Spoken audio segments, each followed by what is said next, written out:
Folks, I was on the internet recently, frantically scanning social media for distant acquaintances to sell me diet powder and cartoon leggings, when I came across the profile of a girl I knew in high school. The profile picture was of her and a child. My first thought was, wow, she finally kept one. But my second thought was, how many people have I met in my life? And how far separated are all of us? And how could we possibly come to find that we are all not that different? I too love to share stories on the internet about things that make me angry, like Michigan's new napkin tax, and Oregon's recent spat of cookbook burnings.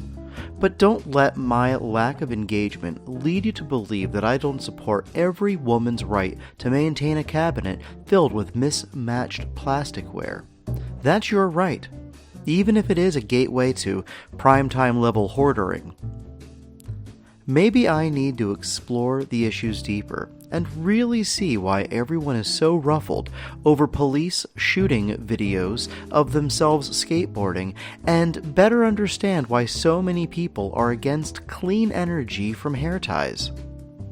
But if I've learned anything from the internet this week, it's that everyone I know hates the president of our HOA. That guy is a loudmouth jerk. I don't know if we should keep our ridiculous opinions to ourselves more, or just let people display their mental issues prominently for us to comment on. Either way, I know what I'm going to do this week. Look up more people I used to date and hang out with, and cherish my love of stalking them without ever saying hello. Today, on Please Excuse My Dead Aunt Sally, I test the effectiveness of 72-hour deodorant, and 200 former BuzzFeed employees you won't believe work at Starbucks now. All is well here at Please Excuse My Dead Aunt Sally.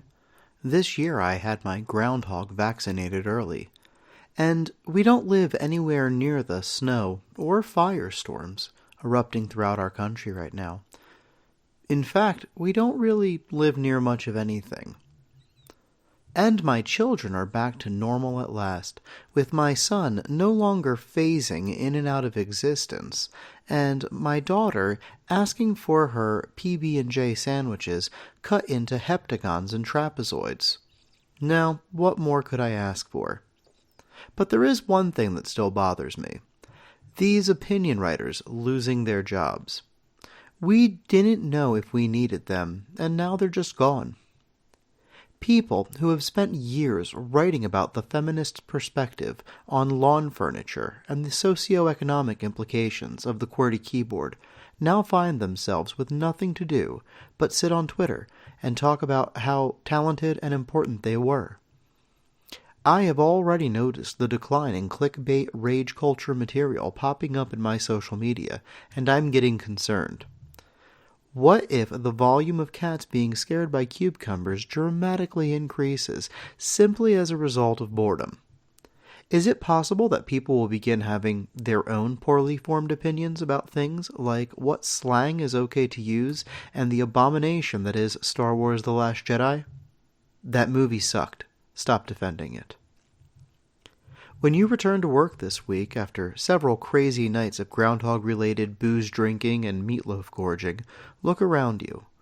Are you doing a job so volatile that 2,000 people like you could be laid off tomorrow and be the only 2,000 people talking about it?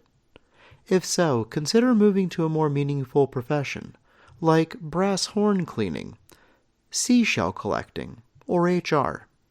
But don't blame everyone else for your failed career. You once had the opinion that a PhD in documentary film watching with a dash of privilege would carry you through life. But that was just your opinion, writer. And opinions are like sock drawers. Everyone has one, and most are a disorganized mess. Today's episode of Please Excuse My Dead Aunt Sally is brought to you by Thug Hugger LED Virtue Signals. Do you need everyone around you to know which socialist lunatic you voted for? Thug Hugger LED virtue signals attached to your car, allowing you to blast your message to those red hat cucks through miles of coastal elite traffic. So whether you stand for lobster rights or against illegal installations, everyone will know for sure, whether they care or not. And now for some listener questions. To have your question answered on the show, write to pleaseexcusemydeadantsally@gmail.com or press the call button on our social media pages. Our first question comes from Duchess in Roanoke County, Georgia. Duchess writes, "How do I stop my owners from talking down to me? They constantly interrupt all of my fun to yell no, and use baby voices to express how disappointed they are when I eat a slice of pizza off the table.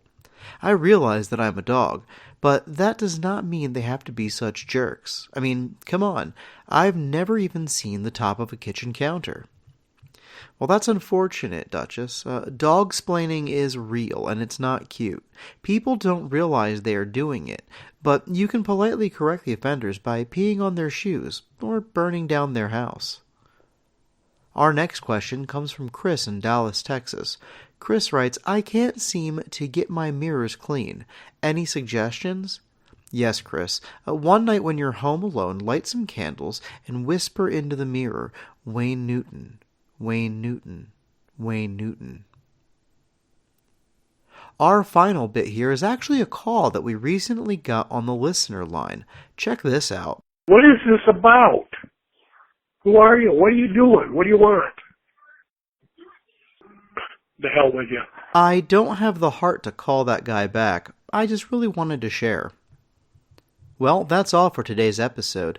Join us next week when I talk about my recent trip to China in an offensive accent.